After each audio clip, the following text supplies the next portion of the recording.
দর্শক, modern agriculture টক YouTube চ্যানেলের পক্ষ থেকে আপনাদেরকে স্বাগতম। দর্শক, এইটাই আমার শেষ আপডেট, কেননা আদার গাছ আর বেশি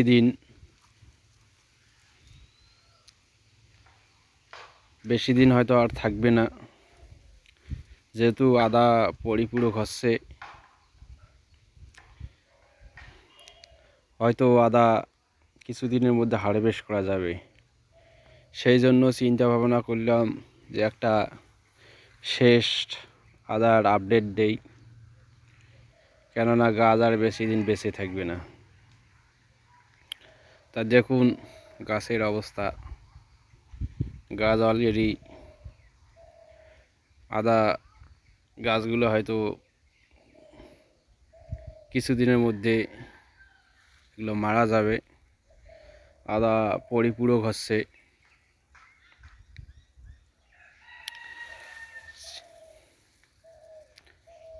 দেখুন, এবং গাছের তেমন একটা তেমন একটা তাজা নাই। গাছ শেষ পর্যন্ত মারা যাওয়ার দিকে হয়ে গেছে। এবং এই যে গাছের আপনার গোড়া দেখেন কি অবস্থা।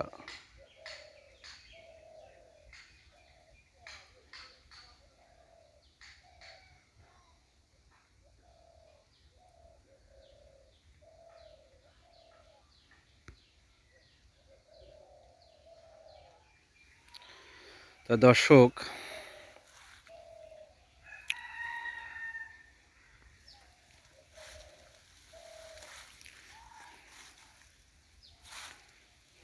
শীতের মাঝে যে সমস্ত গাছ আপনারা দেখতে পাচ্ছেন, গাছ এখনো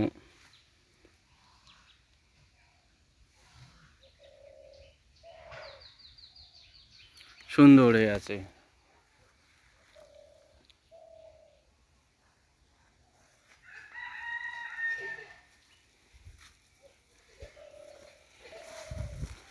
আর শীতের মাঝে যতদিন দর্শক গাছ হয়তো বেঁচে থাকবে, ততদিন কিন্তু আদার যে একটা ওয়েট বৃদ্ধি পাবে এবং আদার ফলন বৃদ্ধি পাবে।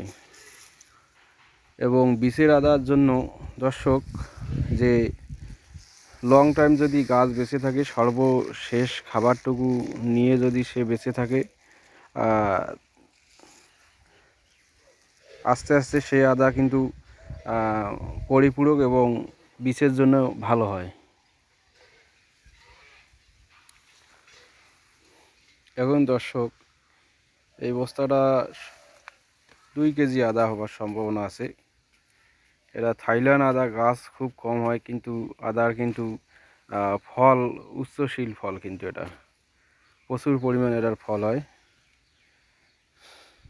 আর চতুর্দিকে দেখেন দর্শক, গাছ ছায়ার মধ্যে একটু প্রচুর পরিমাণ কিন্তু আদার গাছ ভালো থাকে। এই দেখেন দর্শক, পরিবেশ কীরকম জঙ্গল, চতুর্দিকে দেখেন।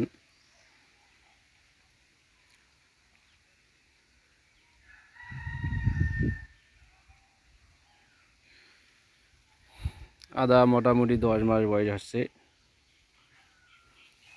হয়তো আর কিছুদিন গেলে আদা পরিপূরক হয়ে যাবে আমাদের। এই যে মাটিতে আদা করছে দর্শক, কি অবস্থা মাটির আদা আপনারা দেখেন। আমি বাধা করছিলাম মাটিতে না লাগানোর জন্য, আমার বাধা মানে নাই। তার অবস্থা এই যে কীরকম আদা হয়েছে, একদম গোড়া পচে গেছে। আর আপনার বস্তার মধ্যে দেখেন একদম আজাদ।